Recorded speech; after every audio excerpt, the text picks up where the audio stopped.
하나님의 말씀은 요한계시록 5장 1절부터 10절까지 말씀입니다. 요한계시록 5장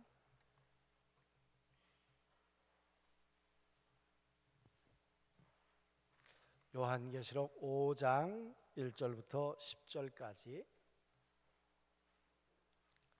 다 찾으셨죠? 5장 1절부터 10절까지. 내가 보매 보좌에 앉으신 이의 오른손에 두루마기가 있으니 안팎으로 쏟고 7인으로 봉하였더라.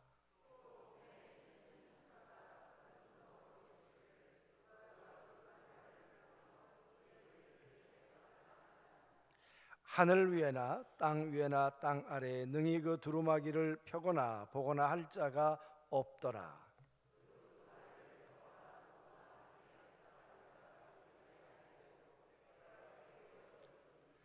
장로 중에 한 사람이 내게 말하되 울지 말라. 유대 지파의 사자 다윗의 뿌리가 이겼으니 그 두루마리와 그 7인을 떼시리라 하더라.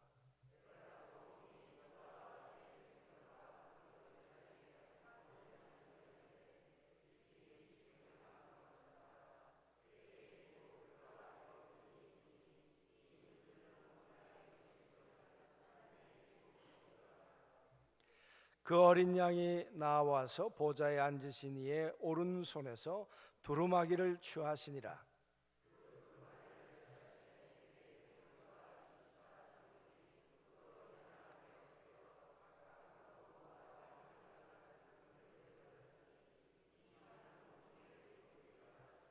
그들의 새 노래를 불러 이르되 두루마기를 가지시고 그 인봉을 떼기에 합당하시도다. 일찍이 죽임을 당하사 각 족속과 방언과 백성과 나라 가운데서 사람들을 피로 사서 하나님께 드리시고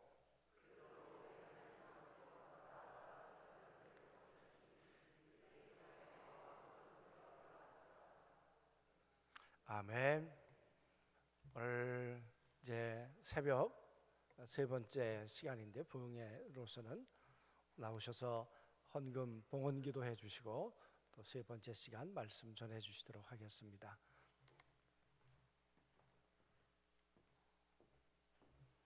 기도하시죠. 하나님, 이 아침에도 건강 주시고 또 좋은 하루 허락해 주시고 이 첫 시간에 주의 전에 나와서 하나님을 예배하며 출발하게 해주심을 감사합니다. 특별히 우리 마음에 하나님의 말씀을 사모하는 마음을 주셔서 감사합니다. 하나님 말씀 많이 듣고 읽고 하나님이 어떤 분인가를 바로 알고 바로 살아가는 우리들 되게 해 주시옵소서. 하나님, 이 아침에도 주님께 감사 예물을 드리며 예배드리는 성도들이 있습니다. 하나님, 모두가 감사입니다. 눈 뜬 것도 감사하고 움직일 수 있는 것도 감사하고 우리 식구와 행복하게 사는 것도 감사하고 좋은 교회에서 믿음 생활하는 것도 감사하고 하나님, 감사밖에 없습니다. 적은 물질이지만 우리 마음을 담아 하나님께 드리오니 우리 마음과 예물을 받아 주시옵소서. 그리고 가정들이 하나님께 드리는 찬양 받으시고 또 가정에 간절히 원하는 소원이 있으면 그 소원을 받아주시고 응답하여 주시옵소서. 하나님이 가정에 개입하여 주셔서 혹시 몸 연약한 부분이 있으면 고쳐주시고 어려운 문제 있으면 해결해 주시고 특별히 자녀들을 축복해 주시옵소서. 너무 가난해서 하나님 섬기는데 장애 없게 하시고 하나님 넉넉해서 하나님 섬기고도 남게 하여 주시옵소서. 오늘 새벽에도 우리에게 말씀해 주시옵소서. 우리가 듣겠습니다. 말씀 가운데 하나님을 만나고 말씀 듣다가 병도 낫게 하시고 문제도 해결되게 하시고 또 앞길이 캄캄한 성도 중에 이 말씀을 듣다가 앞에 비전을 보게 하시고 또 앞길을 발견하는 그런 귀한 시간 되게 해 주시옵소서. 예수님의 이름으로 기도합니다. 아멘. 좋은 아침이죠. 예, 이렇게 새벽인데도 많이 나오셨어요. 우리 젊은이들도 많이 나오시고 또 우리 애들도 이렇게 같이 나와서 예, 아주 예뻐요. 저 뒤에도 나오고요. 예, 오늘 하나님께서 특별히 우리 아이들 축복해 주시기를 간절히 축원합니다. 예, 어제 요한계시록 4장을 말하다가 시간이 없어서 다 못했어요.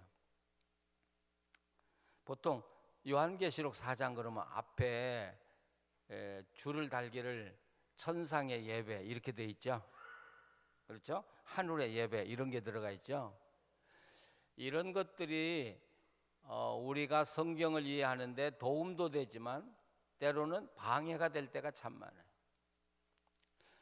이 4장은 하늘의 예배도 되지만 앞으로 우리가 가서 살아가야 할 하나님 나라의 모습이고 이 모습을 보면서 아 내가 여기서 어떻게 살겠구나 하고 하는 걸 보여주는 말씀이거든요. 우리가 하나님 나라 지금은 이 세상이 더 좋은 것 같아요. 그런데 하늘나라를 맛본 사람 바울이 그러잖아요. 난 지금이라도 죽어서 하나님 나라 가기를 원한다. 그러나 성도들에게 유익을 주기 위해서 내가 살아남아야 한다면 살겠다. 지금 4장이 우리가 가서 살 나라예요. 보좌가 있고요. 그러나 하나님은 영이시기 때문에 꼭 보좌라고는 볼 수 없겠죠. 저도 지금도 하나님에 대해서 기도할 때마다 그런 기도예요. 하나님은 누구십니까? 어떻게 존재하십니까? 나같이 약한 인간이 어떻게 하나님을 알 수 있겠습니까? 예, 하나님을 좀 나한테 좀 분명히 가르쳐 주셔서 나도 그렇게 살고 성도들에게 하나님을 좀 바로 가르쳐 줄 수 있게 해 주십시오. 지금도 기도해요. 근데 어떤 때는 이런 생각이 들어요. 하나님은 마치 안개와 같을 수도 있겠다. 성령으로 예, 우리 안에 우리를 안개가 덮듯이 우리를 덮고 계시기도 하고 에베소서 4장에 그렇게 돼 있잖아요. 내 안에도 계시고 또 나를 관통해도 계시고 나를 둘러싸고도 계시고 이렇게 돼 있거든요. 예. 모르겠어요. 야, 하나님은 너무 광대하니까 그러니까 이 지구를 감싸기도 하고 이 지구에 사는 수십억의 우리 성도들을 하나님이 감싸시고 함께 하시고 살아가시는 그런 하나님. 예. 또 성령님. 그래서 오늘 이 4장에 보좌에 하나님이 앉아 계시고 그 다음에 가장 가까운 곳에 성령님이 계셔요. 거기 5절 4장 5절 보세요. 보좌로부터 번개와 음성과 우레소리가 나고 보좌 앞에 켠 등불 7이 있으니 이는 하나님의 7 영이라. 성령님을 이야기하거든. 7 영, 이 말은 밝다는 말이에요. 모든 걸 아신다는 이야기예요. 전지전능하다는.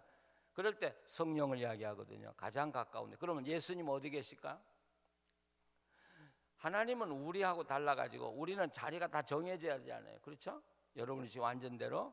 근데 하나님은 그런 분이 아니시거든요. 그래서 예수님의 자리가 딱 어디다 이야기하기가 참 어려워요. 하나님 보좌가 있고요. 가까운 것 성령이 계시고요. 그 다음에 가까운 데가 그 24 장로들이 가까이 있다 그랬어요. 여러분 자세히 보세요.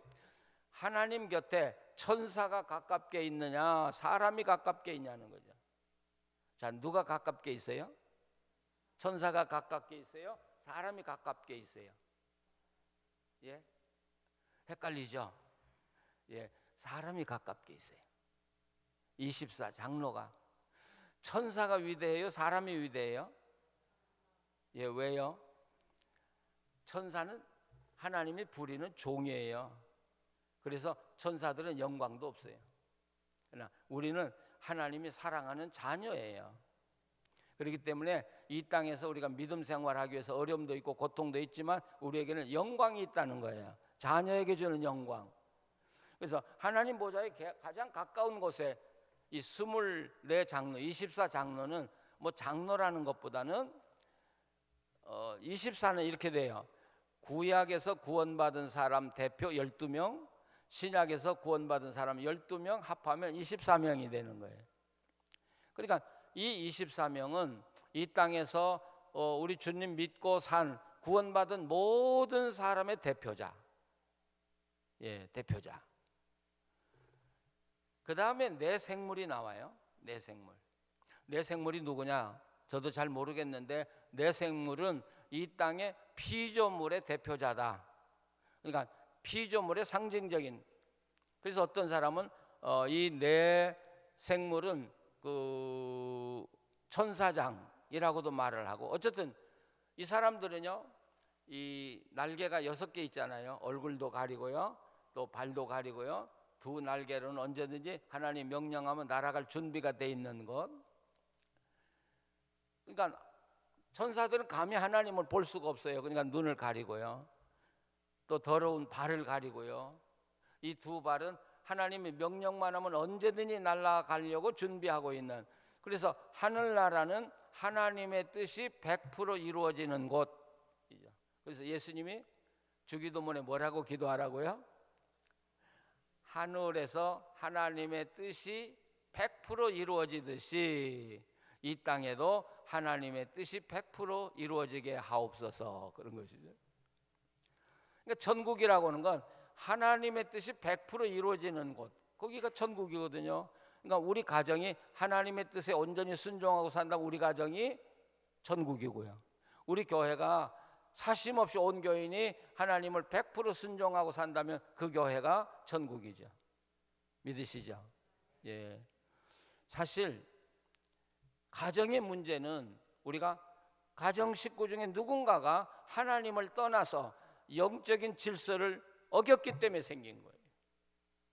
둘이 미움이라고 이야기하지만 아니요, 근본적인 건 영적인 삶의 질서를 어긴 거예요.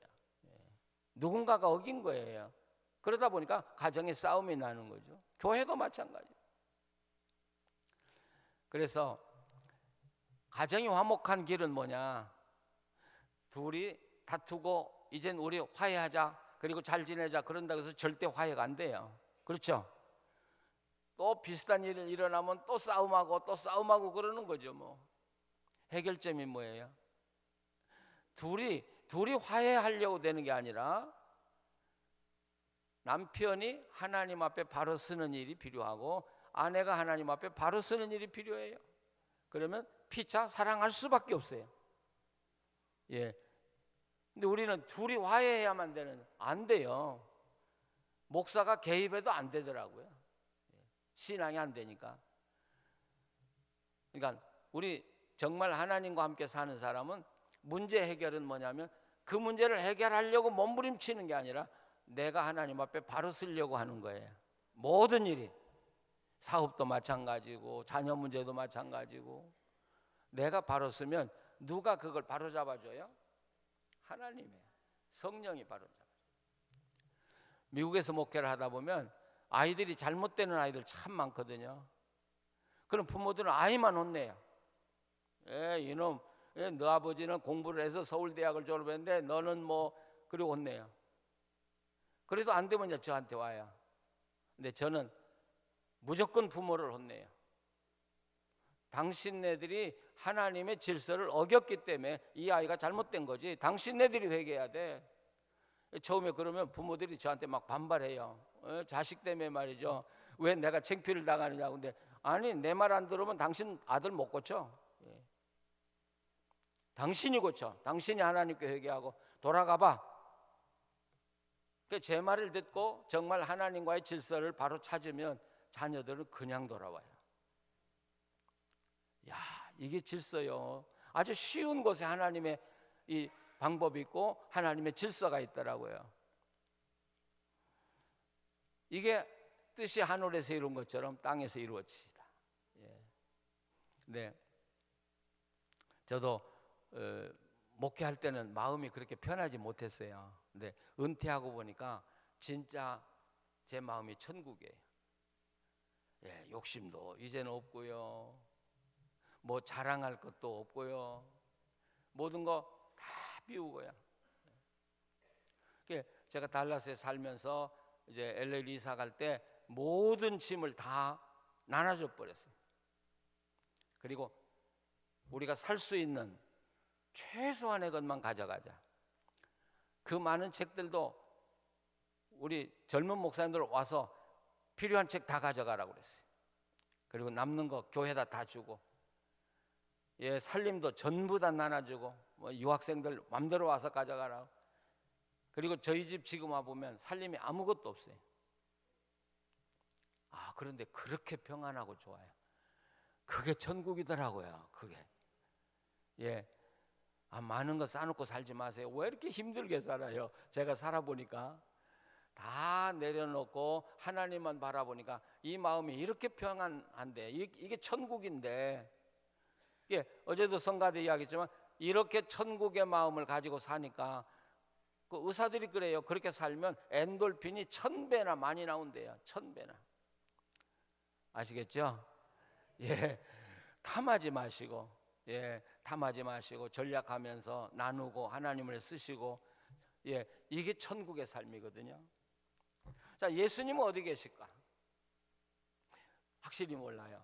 보좌가 있고요, 성령이 있고요, 그 다음에 24장로가 둘러있는 그 사이에 주님이 계신다, 이렇게 돼 있어요.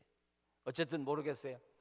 하나님 나라가 우리가 그 모습을 보고 살 텐데, 근데 6절에 보면, 자, 6절을 같이 한번 읽어보세요. 보좌 앞에 수정과 같은 유리바다가 있고 보좌 가운데와 보좌 주위에 네 생물이 있는데 앞뒤에 눈들이 가득하더라. 보좌 앞에 수정과 같은 유리바다가 있다. 그러니까 수정은 아니에요. 우리가 항상 성경 읽을 때 주의 깊게 얘기하는 건 같은이라는 말이에요. 그러니까 수정은 아니에요. 근데 수정같이 보이는 유리바다가 있다. 이 유리바다가 뭔 줄 아세요? 우리가 하늘나라에 가서 살아야 할 곳이에요. 유리바다. 이건 뭘 상징하냐면, 구약에 그 홍해를 이스라엘이 건너고 애굽 군인들이 쫓아오니까, 그렇죠? 바다에 들어오도록 한 다음에 바다가 이제 합쳐지면서 그들을 다 죽이고, 그리고 구원받은 이스라엘 사람들 미리암의 노래 부르잖아요. 그 바닷가에서 찬양을 하나님께 돌리잖아요. 그 바다가 넘실넘실하는데 거기 달빛이 비치면 거기서 막 은빛 찬란한 그 모습을 지금 상징하고 있는 거예요. 우리 승리한 자들이 유리바다에 살고, 그 밑에 누가 있는 줄 아세요? 유리바다 밑에 바로 믿지 않거나 하나님을 배반한 사람들이 거기에. 그런데 문제는 그러면 우리가 다 보이는데 어떻게 행복할 수 있을까? 유리바다인데요. 그건 요한계시록을 좀 더 읽어나가면 돼요. 걱정 안 해도 돼요. 우리는 그곳에서 하나님과 함께 살 거니까요.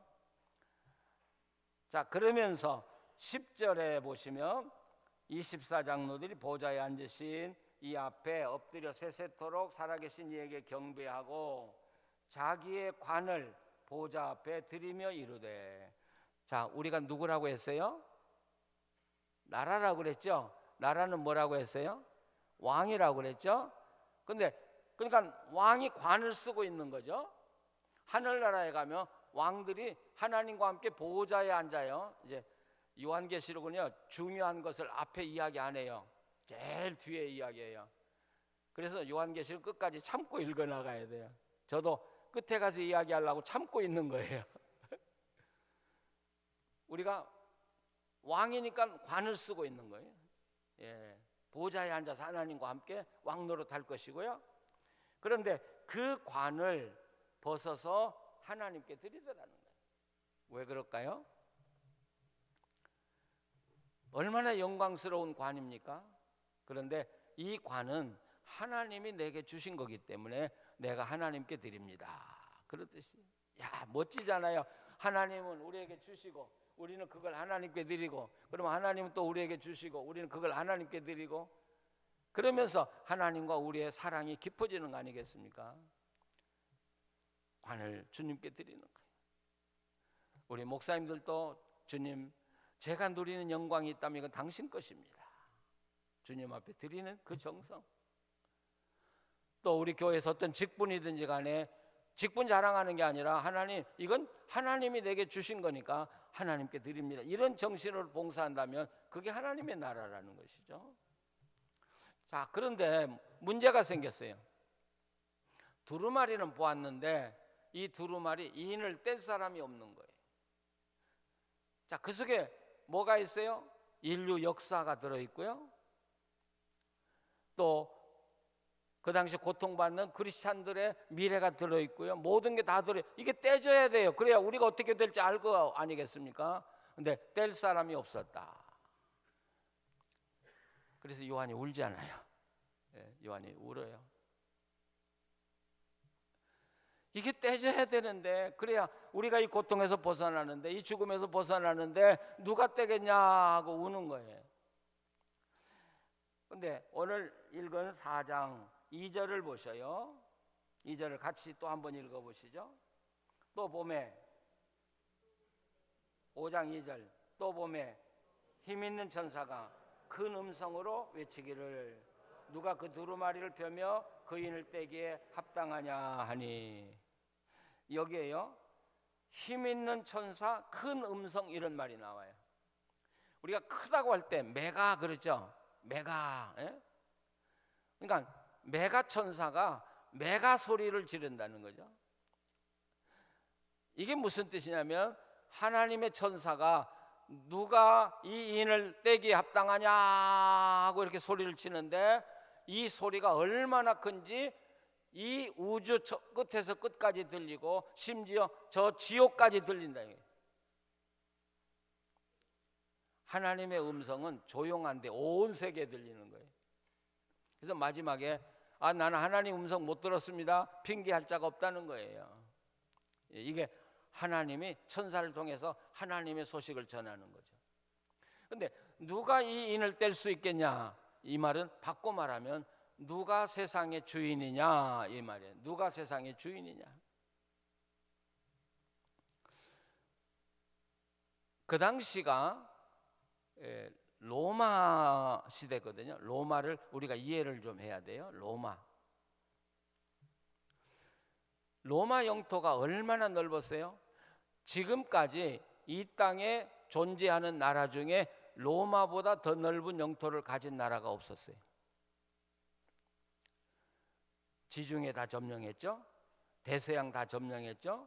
그래서 북쪽 영국, 스코틀랜드 거기까지 다 점령했죠. 또 지중해 남쪽 북 아프리카까지 다 점령했죠. 그 당시에는 고대니까 사람들이 뭐 비행기를 타고 다닐 수도 없고 하니까 그 당시에 세상의 끝이 어디냐면 대서양이 세상의 끝이고 이디오피아가 세상의 끝이라고 생각한 거예요. 사도행전 2장을 읽어보시면요. 그리고 동쪽으로는 그 유브라데 강이 있는데 그 유브라데 강을 놓고 이쪽에는 로마고 북쪽에는 파르티아라는 나라인데, 이 파르티아는 굉장히 강한 군대를 가지고 있어서 로마를 언제나 위협하고 있는, 이제 이 파르티아 이야기가 요한계시록 읽어나가면 또 나와요. 그렇게 거대한 영토를 가진 로마는 뭐가 문제가 돼요? 황제가 자기가 그 영토를 다 거느리니까 자기가 하나님이라는 거예요. 그래서 곳곳에다가 황제를 하나님으로 섬기는 신전을 다 세웠어요. 마치 우리 그 일제 점령기에 신사를 만들어 놓고 신사에 절하는 사람은 그 우대를 했고 안 하는 사람은 감옥에 갇혀 죽었잖아요. 똑같이 생각하면 돼요. 곳곳마다 황제의 신정이 예배당 같이 곳곳마다 다 세워졌어요. 다 세워졌어요. 그리고 마을마다 도시마다 이 상인 조합이 있어요. 이 상인 조합은 바로 황제 숭배를 조장하는 그런 기관이에요. 어떻게 이 백성들을 핍박했냐면 아침에 물건을 가지고 시장에 나가려고 하면 반드시 그 물건을 황제 신전에 바치고 그 물건을 가지고 나가야 돼. 그러니까 황제 숭배를 안 한 사람은 장사 못 해요. 어떤 장사도 못 해요. 근데 문제가 되냐면 황제 신전에 가면 그 신전에서 봉사하는 여자들이 있어요. 그러면 물건을 갖다가 바치면 거기서 향연을 베풀어줘요. 뭐 굉장한 음식을 먹게 하고, 그리고 여자하고 잠을 자게 하고, 그리고 시장에 나가 장사하고. 그래서 로마 하면 뭐가 문제예요? 음란이 문제라. 음란은 영적인 의미도 있고 육적인 의미도 있어요. 황제를 숭배하니까 이게 뭐예요? 10계명 제1계명을 어기잖아요. 하나님의 다른 신은 없다. 그런데 로마 사람들은 뭐라 그래요? 황제 외에 다른 신은 없다 이렇게 말하는 거예요. 제일 10계명 제1계명 어겨요. 그게 음란이에요. 영적인 음란이에요. 그리고 신전에 들어가서 여자들하고 잠을 자요. 그러니까 그게 육적인 음란이에요. 로마를 대표하는 건 음란이란 말이에요. 아마 우리나라에 그런 황제 신전 같은 곳에 있어서 가면 뭐 음료수라든지 술도 마음껏 마시고 여자가 있어서 잠잔다고 그러면 아마 때로 몰릴 것 같아요. 그 옛날 이야기입니다만은 그 사이비 종교를 연구하던 탕명환 씨가 제 친구거든요. 근데 한 번은 저 만나고 그러더라고요. 여의도에 섹스 종교가 들어와 가지고 경계하라고 해서 라디오에 가서 좌담을 했대요. 그랬더니 계속 거기가 어디냐고 전화가 오더라는 거예요. 예. 이렇게 지금 타락해 있는 거예요. 그래서 하나님이 이 로마를 멸망시키려고 하는 거예요. 왜? 하나님이 아니고 자기 황제가 신이라고 하니까. 그러면 하나님이냐 로마 황제냐 어느 거냐고 싸움이 나는 거죠. 그렇죠? 그런데 이제 우리가 이 요한계시로 읽어가면 로마 황제 뒤에 누가 있냐면 사탄이 있는 거예요. 여러분 우리가 이 세상에 살 때 어떤 걸 탐하고 거기에 중독이 된 것은 그 뒤에 반드시 사탄이 있고 사탄에게 매인 거예요. 내 힘으로 어떻게 할 길이 없다. 요즘 정신 나간 사람 많죠? 그분들은 사탄에 완전히 잡힌 사람이에요. 우리는 성령 충만을 이야기하지만 그 사람들은 바로 사탄에 충만받은 사람들이야. 이렇게 보면 요즘에 성령 충만받은 사람보다 사탄에 충만받은 사람이 더 많은 것 같아요. 제정신이 아닌 사람들 뒤에는 사탄이 있대. 영적 싸움이 일어날 수밖에. 그래서 11장 18절 미리 가보면요. 18절 11장 18절을 보시죠. 한번 같이 읽어보세요. 이방들이 분노하며 주의 진노가 내려 죽은 자를 심판하시며 종 선지자들과 성도들과 또 작은 자든지 큰 자든지 주의 이름을 경외하는 자들에게 상 주시며 또 땅을 망하게 하는 자들을 멸망시킬 때로소이다. 누구를요? 땅을 망하게 하는 자들을 멸망시킬 것이다. 누가 땅을 멸망시켜요? 로마 황제가요. 그러니까 하나님이 보실 때는 마치 지금 이 로마 황제는 우리 오늘의 이야기로 말하면 마치 암덩어리 같은 존재예요. 그래서 온 세계에 악을 펼쳐가지고 나라를 망하게 하는 거예요. 사람들을 망하게 하는 거예요. 그러면 이 암덩어리를 제거하지 않으면 온 세상이 다 망하는데요. 그러면 예수님 이 땅에 왜 오셔요? 왜 십자가에 달려 돌아가셔요? 암덩어리 제거해야죠. 바로 그 내용이 지금 요한계시록에서 계속 진행이 되고 있는 거예요. 지금 미국에서도 의식 있는 목사님들은 설교 때 그런 설교해요. 만약 미국이 이처럼 계속해서 암덩이처럼 죄악을 온 세계에 전파한다면 하나님은 미국을 치실 것이다. 나는 맞다고 생각해. 왜? 그래야 온 세상에 평화가 오고 그래야 믿는 성도들이 살아나니까. 자, 두루마리를 펴야 되겠는데 펼 사람이 없으니까 요한이 울잖아요. 그러니까 천사가 울지 마라. 다윗의 뿌리가 이겼으니 그 두루마리와 그 7인을 떼시리라. 다윗의 뿌리가 뭐라고요? 이기었으니.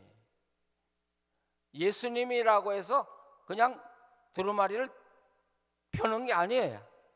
왜? 예수님은 이긴 자니까. 우리 지금 이긴 자 이야기예요. 그렇죠? 왕으로 사는 사람은 이기는 자예요. 자기 삶을 다스리고 사는 자라고 그랬어요. 그게 이기는 자라고 그랬어요. 이기는 자의 대표가 누구요? 예수님이에요. 예수님.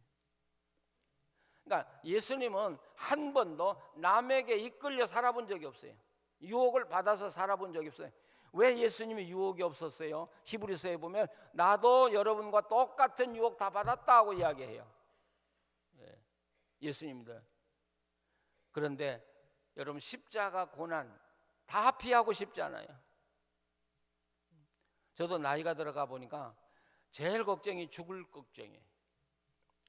하나님이 다 알아서 해주실 거지만 그때 내가 답답해서 어떻게 할까? 나 혼자 세상을 떠나면 어떻게? 괜한 걱정을 지금 해요. 근데 예수님은 그런 죽음도 아니고 십자가에 죽으시는 거 알면서도 자원해서 걸어가서 자발적으로 돌아가셨다는 거예요. 이게 이기는 자예요. 바로 이 땅에 이기는 모든 성도들의 첫 열매 이긴 예수 그리스도이기 때문에 그 인을 뗄 수 있다는 것이죠. 자, 이야기는 잘 들으세요. 예수님이 인을 떼셨다고 하는 이야기는 우리가 이기는 자가 되면 우리도 예수님과 함께 인을 뗄 수 있다는 이야기예요. 이건 요한계시록 마지막에 나가면 이야기가 돼요. 이거 좀 어려운 이야기인데요. 아시겠어요? 예, 바로 그렇기 때문에 우리가 이기는 자가 돼야 되는 거예요. 이기는 자. 또 여기 보면요, 그 다윗의 뿌리가 이겼으니 그 두루마리와 7인을 떼시리라. 그런데 이 이긴 자를 또 뭐라고 하냐면 증인이라 이렇게 이야기해요. 우리가 요한계시록 1장에 증인이라는 말이 많이 나왔어요. 하나님의 증인으로, 내가 하나님의 증인으로 살다가 밤모섬에 내가 유배당했다. 증인. 요한계시록은 그리스도인, 예수 믿는 사람들이라고 말하잖아요. 뭐라고 하냐? 증인이라고 이야기해요. 증인. 그 증인이 누구냐? 세 가지 조건이 있어요.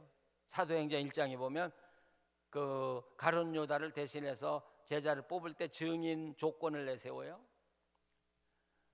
자, 증인은 뭐냐? 첫째, 예수님이 누군가를 잘 아는 사람.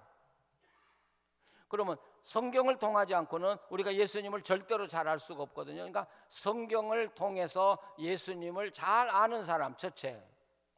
두 번째는 예수님을 경험해 본 사람, 경험적으로 아는 사람.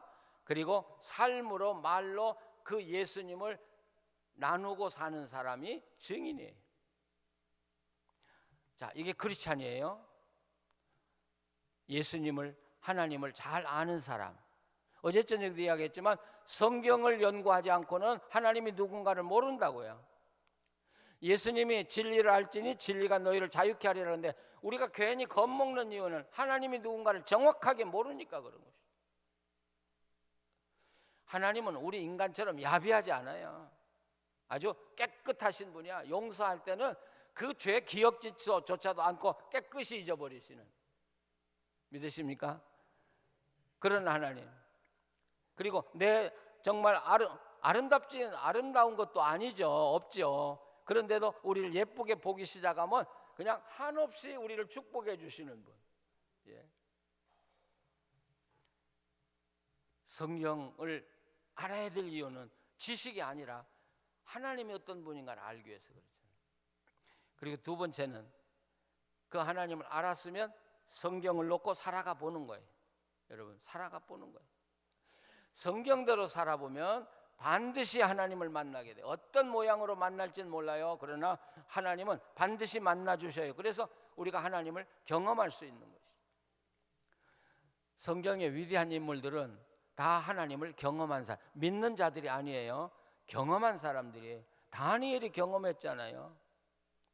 왕의 진미, 포도주 안 먹겠다, 그 문제가 아니에요. 그게 고대는 그런 왕의 진미나 포도주를 마시면 왕하고 친구 된다는 이야기거든요. 그럼 다니엘이 하나님 버리고 바벨론 왕과 친구 될 거냐, 아니면 그걸 거절하고 하나님과 친구 될 거냐, 바로 그 문제예요. 근데 다니엘은 거절하잖아요. 그 당시에 바벨론 왕에게 아부해야 출세하잖아요. 평안하고요. 근데도 다니엘은 아니, 나는 당신하고 친구 되고 싶지 않아. 나는 전능하신 하나님을 선택할 거야. 이게 음료를 거부한 거거든요. 근데 하나님 만나 주시잖아요. 그렇죠? 만나 주셔요. 다니엘은 하나님을 경험해 봤어요. 그 다음부터는 두려운 게 없어요. 죽인다고 그래도 두렵지 않아요. 내가 하나님이 누군가를 아니까. 이게 크리스찬이라고. 그러니까 오늘 새벽에 나오신 분, 어제 저녁에 나오신 분들보다는 그래도 새벽에 나오신 분들이 훨씬 믿음이 좀 좋은 분들이야. 웃지 않으신데, 다 그렇지는 않으셔도 형편이 여의치 못해서 피치 못해서 못 나오시는 분도 있겠지만, 네, 제가 묻고 싶어요. 하나님을 얼마나 경험해 보셨냐고요. 예, 얼마나 경험해 보셨냐. 저는 요한계시록을 공부하면서, 물론 로마서를 공부하면서도 느꼈습니다만, 기독교는 믿는 종교가 아니다. 저는 그렇게 이야기해요. 우리 기독교는 믿는 종교가 아니에요.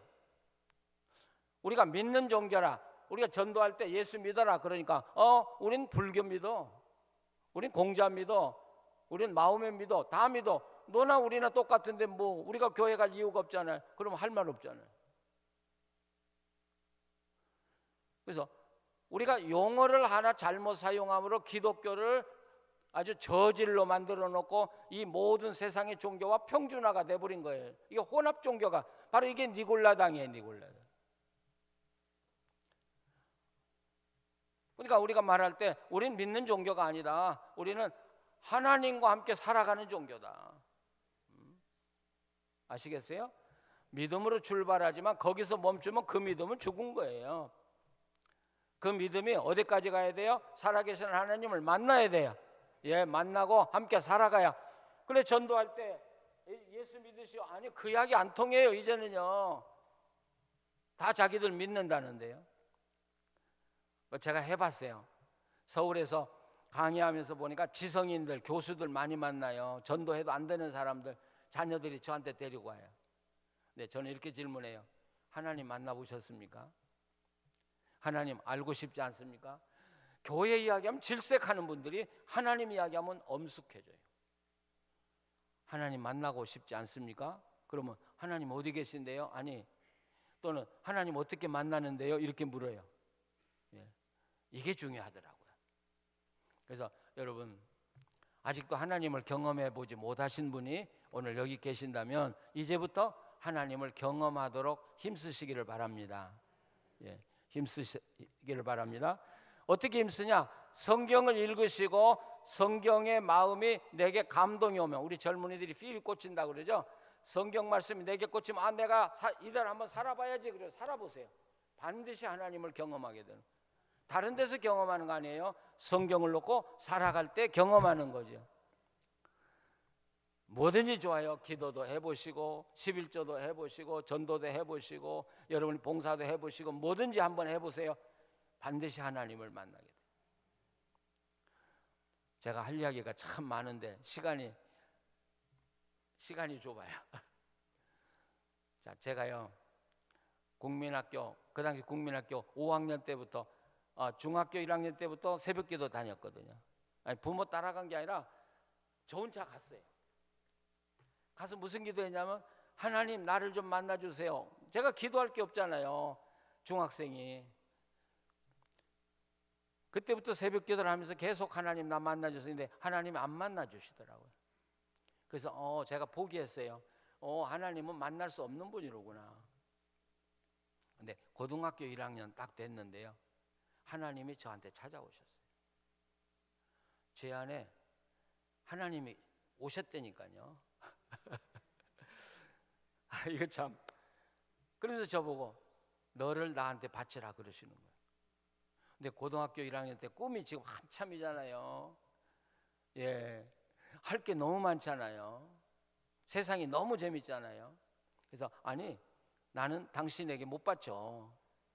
내가 이 세상에 내가 하고 싶은 거 다 하고 죽을 때쯤 바칠 거야. 근데요, 내 안에 계신 그분이 저한테 계속 나를 바치려는 거예요. 그 싸맸죠, 그분하고. 3개월을 싸맸어요. 근데 나중에는 잠도 못 자고 밥도 못 먹고 죽을 지경이 돼버린 거예요. 제가. 잠이 안 오는 거예요. 잠을 못 자는 거예요. 그러니 학교 공부를 무슨 학교 공부를 해요, 제가요. 그래서 제가 어른들 보고 물었죠. 잠을 자려면 어떻게 하면 잘 수 있습니까? 그랬더니 성경을 읽어. 그러면 잠이 와 그러더라고요. 그래서 진짜 그 말대로 성경을 읽었어요. 그랬더니 잠이 진짜 오더라고요. 한 달 동안에 신약 성경을 그 어린 나이에 10번을 읽었으니까요. 그리고 마지막에 제가 로마서 1장을 읽다가 무릎을 꿇었어요. 하나님, 저를 하나님께 드리겠습니다. 근데 지금 보니까 그때 나를 목사 되라고 불렀던 건데 그땐 몰랐어요. 그래서 목사 되고 돌이켜보면 그때부터 지금까지 주님은 저를 한 번도 떠난 적이 없어요. 저한테 아주 중요하고 위험한 순간에는 반드시 저를 찾아오셔요. 찾아오는 게 아니라 나하고 함께 하나님은 나하고 함께 계시는데 침묵하고 계셔요. 나를 가만둘 때 그냥 너 그대로 괜찮다 그러면 침묵하고 계시고 위험할 때만 내 삶에 개입하시는 거예요. 그러니까 우리가 주님을 초청하지 않으면 주님이 여러분 삶에 개입을 안 해요. 그러니까 기도할 때도 달라고만 하지 마시고 주님 이럴 때는 어떻게 하면 좋아요? 좀 도와주세요 하고 물으세요. 자꾸 이럴 때는 어떻게 하면 좋아요? 우리 아들이 이런데 어떻게 하면 좋아요? 자꾸 물으면 하나님이 성령님이 딱 여러분에게 나타나셔서 말씀을 시작하실 거예요.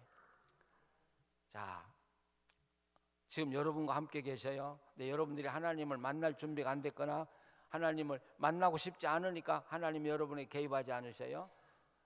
찾으세요. 두드리세요. 그러면 반드시 하나님을 경험하게 될 것입니다. 경험하고 나면 그때 전도자가 될 수 있는 거예요. 교회 와라, 예수 믿어라 이거 가지고는 이제 전도 안 돼요. 내가 만난 하나님. 너 당신은 하나님 만나봤어? 나 하나님 만나봤어. 당신 나 알잖아. 근데 하나님 만나니까 내 삶이 이렇게 변했잖아. 우리 가정이 이렇게 변했잖아. 이게 전도가 돼야 돼. 그러면 거부할 사람 아무도 없어요. 담대하게 전할 수 있어요. 왜? 내가 만난 하나님이니까. 여러분 증인들이 되시기를 바랍니다. 내가 하나님과 함께 살아가면서 당당하게 보여주는. 제가 오늘 여러분에게 확신 있게 설교할 수 있는 이유도 제가 성경만이 아니라 제가 만나본 하나님, 나와 함께 살아본 하나님의 이야기를 하기 때문에 그래요.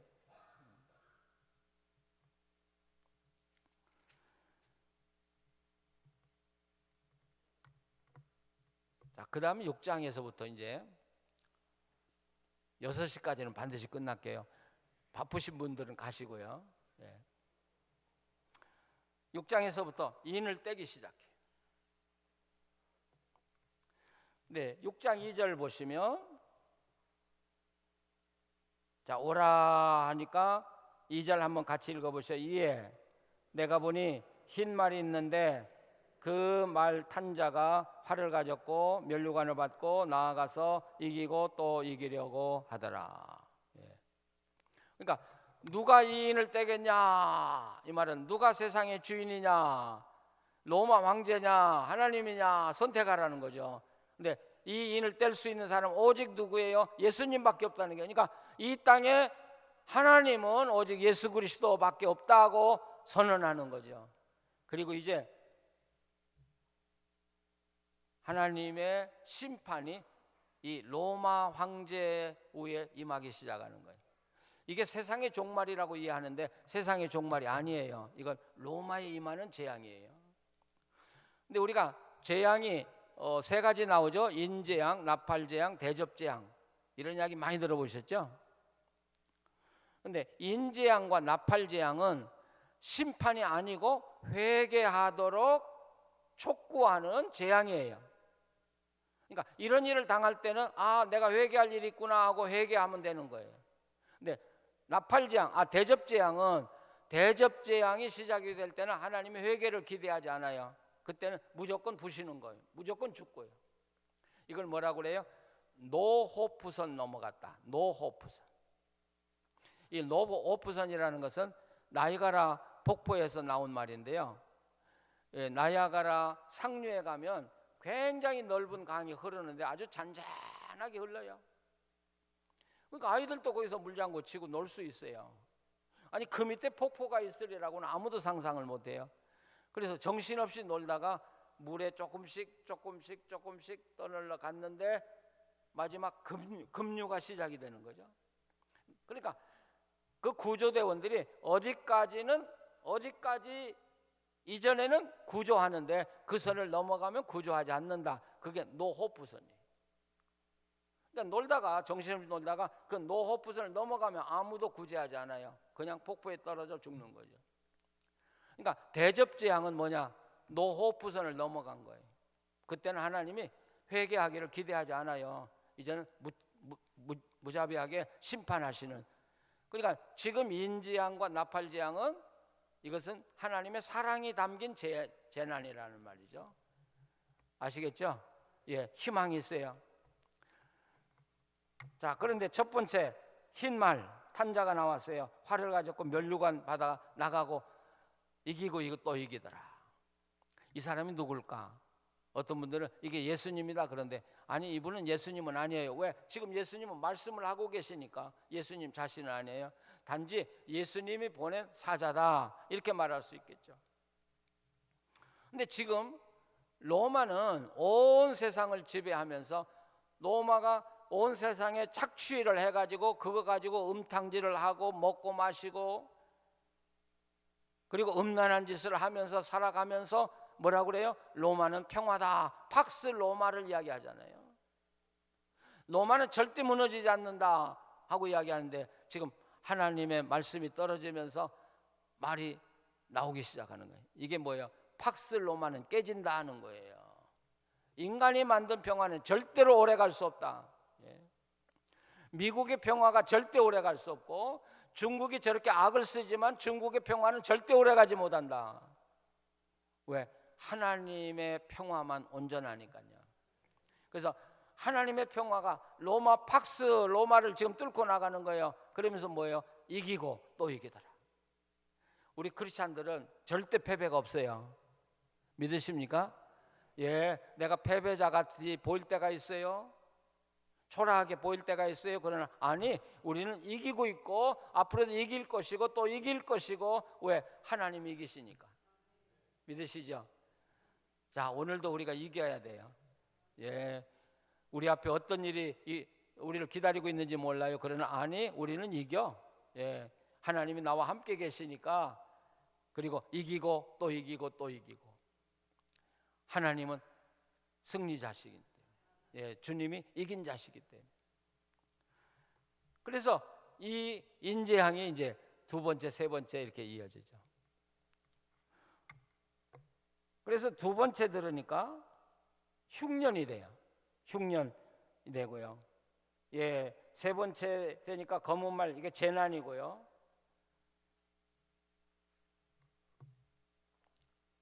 로마가 왜 망했냐? 어제 제가 계시록은 묵시이고 예언이고 편지다 그랬어요.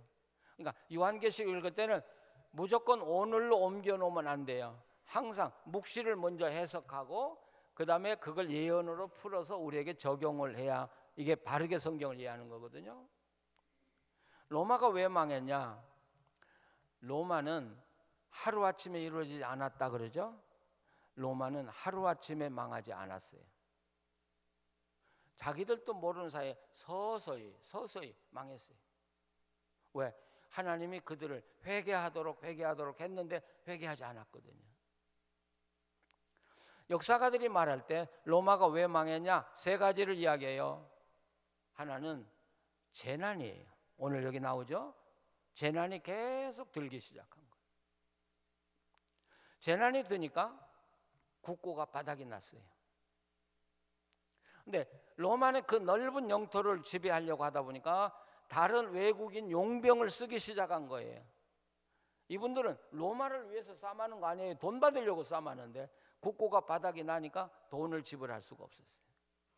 그러면 다른 적국이 로마를 쳐들어오면 용병은 로마를 위해서 싸우는 게 아니라 적국 편에서 로마를 공격하기 시작했어요. 이게 로마가 망한 첫 번째 이유예요. 우리나라가 물론 이젠 세계가 하나니까 외국인 노동자들 많이 받아들여야 돼요. 그러나 잘해야 돼요. 만약에 위기가 오면 그들은 대한민국을 적대하고 돌아설 수 있는 세력들이 위험 요소를 우리가 안고, 미국이 지금 당하고 있는 게 그거잖아요. 두 번째는 전염병이었다고. 전염병이 와서 계속 사람이 죽어갔어요. 세 번째는 가정 파탄이에요. 음란은 나라 망하게 하는 거예요. 그래서 어거스틴도 이런 고백을 해요. 로마에는 이런 법이 있어요. 부인과 함께 살면서도 동거녀를 2사람 이상 둘 수 있다는 거예요. 어거스틴 같은 사람이 예수님에게 돌아오기 전에 16살에 동거인을 두었잖아요. 그래서 동거인에서 아들을 낳고 살았어요. 예수님을 알아갈 사이에 이제 부모가 권했어요. 이제 정숙한 여자와 결혼해라. 그래서 약혼을 하고 결혼 날을 기다리고 있는데 그래도 못 참아가지고 동거녀를 또 두려고 했다는 것이. 어거스틴이 고백하는 거예요. 나도 로마가 이렇게 음란한 나라인데 나도 모르게 음란에 물들어서 살았다. 그래서 주님을 온전히 만난 후에는 결혼하지 않고 그가 독신으로 살면서 그 주님을 봉사하는 자가 됐죠. 음란. 이 로마가요, 온 세계 전쟁해가지고요 노예를 잡아오잖아요. 그러면 이 부잣집, 장군집 이런 집에는 노예들이 500명 내지 1000명이 있었다고. 그 중에 여자 노예가 500명 있다고요. 그건 다 주인 것이에요. 주인 소유예요. 그러니 얼마나 타락했냐는 거예요. 심지어 귀한 손님이 오면 귀한 손님을 대접하기 위해서 노예를 연못에 빠뜨려 죽이고 그 죽은 시체를 먹은 물고기를 잡아서 대접을 해야 최고 대접이라고 생각해요. 자, 이런 나라를 하나님이 가만두겠습니까? 네. 자, 그래서 하나님이 지금 회개하도록 지금 인재앙을 내리고 있어요. 잠깐 돌이켜 보세요.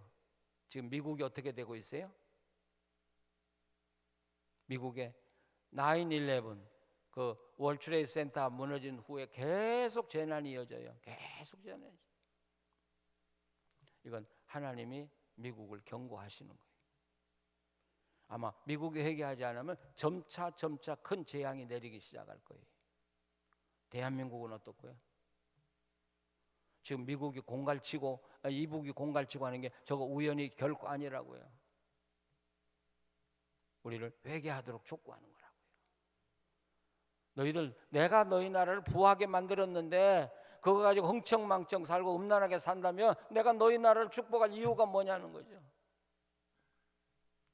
자, 대한민국도 위기 속에 지금 점점 우리는 평안할지 몰라요. 하나님 보실 때 대한민국은 위기 속으로 점점 들어가고 있는 거예요. 자, 이때 우리 크리스찬이 어떻게 살아야 될 것이냐? 바로 요한계시록 우리에게 주는 예언의 말씀이에요. 기도하시겠습니다.